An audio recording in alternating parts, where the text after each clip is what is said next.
desde que lo recuperamos va unos años, somos tantas mujeres o más que hombres los que participamos. Y algo abierto, quiero decir, que puede participar cualquiera, siempre que, oye, vaya con unos mínimos, que no nos venga de Caperucita, o sea, no tenemos personajes.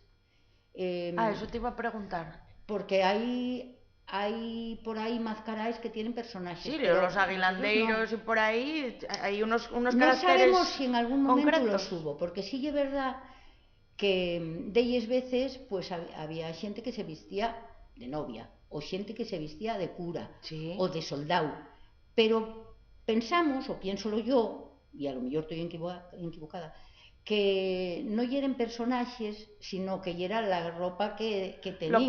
Lo que apañaron. Eso, había pues un que había tenido un tío por el ejército y entonces ya había un traje. El traje de novia de Cristina, vamos, muchos años y de vez en cuando todavía se sigue poniendo, claro, sino de Eva.